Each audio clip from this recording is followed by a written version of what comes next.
नमस्कार दोस्तों, स्वागत है आपका आपके ट्यूटर नसीब एलवी पर। दोस्तों, आज की वीडियो में हम बात करेंगे पार्टीशन या तकसीम केस होता क्या है, तथा यदि किसी पक्षकार में से कोई पार्टी तकसीम नहीं करवाना चाहती तब आपका तकसीम या पार्टीशन कैसे करा सकते हो। इसमें सबसे पहले हम आपको बता दें कि ज़मीन दो प्रकार की होती है, एग्रीकल्चर लैंड और गैर मुमकिन ज़मीन। एग्रीकल्चर लैंड दोस्तों जिसमें हम खेती करते हैं उसको एग्रीकल्चर लैंड बोलते हैं। ज़मीन जो खेती लायक नहीं रहती या जो आबादी देह में होती है उसको बोलते हैं गैर मुमकिन ज़मीन। दोस्तों, सबसे पहले होता क्या है कि ग्रामीण अंचल में सबके पास ज़मीन होती है और हम वहाँ पर किसी व्यक्ति के पास खास नंबर या किला नंबर ना होके वो ज़मीन का सहभागीदार होता है अथवा उसमें वो ओनर होता है। कई बार दोस्तों होता क्या है कि परिवार बड़े होने के कारण या किसी अन्य कारण से कोई व्यक्ति अपनी ज़मीन अपने नाम करवाना चाहता है तथा परिवार बड़ा होने के कारण कुछ लोग उसमें सहमत नहीं होते, इसलिए वो ज़मीन पर अपना खास किला नंबर अपना नहीं बोल सकता। उसके लिए दोस्तों यदि आप अपनी ज़मीन अलग करवाना चाहते हो और आपकी ज़मीन एग्रीकल्चर लैंड है तो आपको रेवेन्यू कोर्ट में, जहाँ पर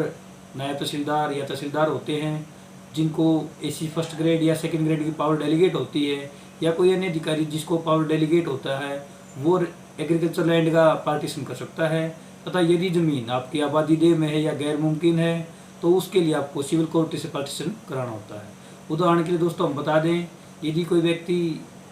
एक्सपायर हो जाता है तथा उसकी मान लीजिए 4 बच्चे हैं, एक पत्नी है, तो वो ज़मीन उसकी मृत्यु के पश्चात उसके बच्चों का तथा उसकी पत्नी के नाम आएगी और उनमें से यदि कोई बच्चा ज़मीन कोई खास किला नंबर अपना रहना चाहता है या रखना चाहता है तो वो सक्षम न्यायालय से अपनी ज़मीन का पार्टीशन करवाना चाहता है। पहले केस में दोस्तों यदि सब पार्टियां सहमत होती हैं तो आपकी पार्टीशन डीड बन सकती है तथा पटवारी से या तहसीलदार कोर्ट से आपका बंटवारा जल्दी हो जाता है। लेकिन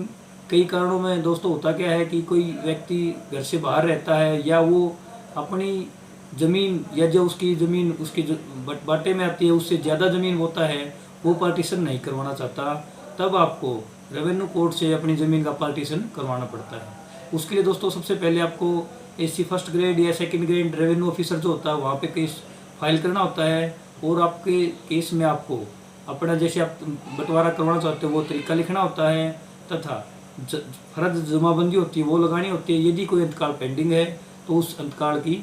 एप्लीकेशन भी लगानी होती है तथा साथ में दोस्तों जितने डिपेंडेंट हैं उन सब का करेक्ट एड्रेस भी आपको लिखना होता है। उसके बाद रेवेन्यू कोर्ट उनको सम्मन करती है तथा वो कोर्ट में हाजिर होते हैं। यदि वो स्वीकृति देते हैं या वो अपना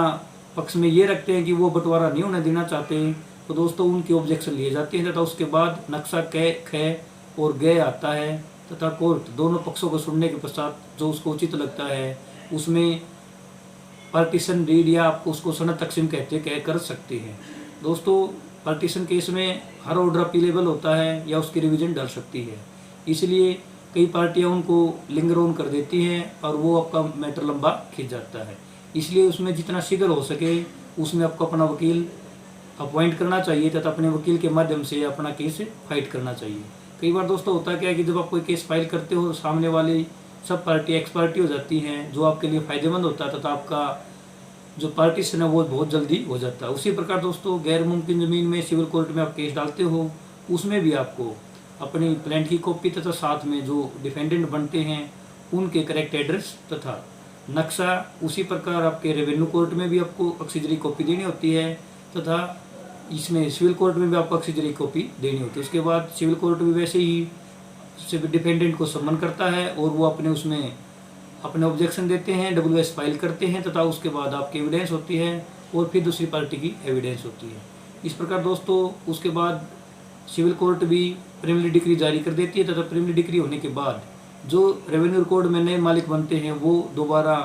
फाइनल डिक्री के लिए सिविल कोर्ट में अप्लाई करते हैं तथा सिविल कोर्ट भी उसको फिर फाइनल डिक्री कर देती है तथा उसमें अंतकाल उनके नाम चढ़ जाते हैं। इस प्रकार दोस्तों आज की वीडियो में हमने आपको बताया कि आप पार्टीशन केस कैसे फाइल कर सकते हो और यदि आपकी ज़मीन एग्रीकल्चर लैंड है या वो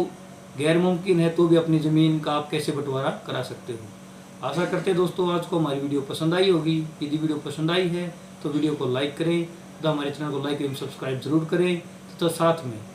बेल आइकन को दबाना ना भूलें तथा इस प्रकार के आप नई नई नोटिफिकेशन आपको मिलती रहें। तथा इस प्रकार आप अब आज के वीडियो में आपने जाना कि आप अपनी पार्टीशन सूट कैसे फाइल कर सकते हो। धन्यवाद।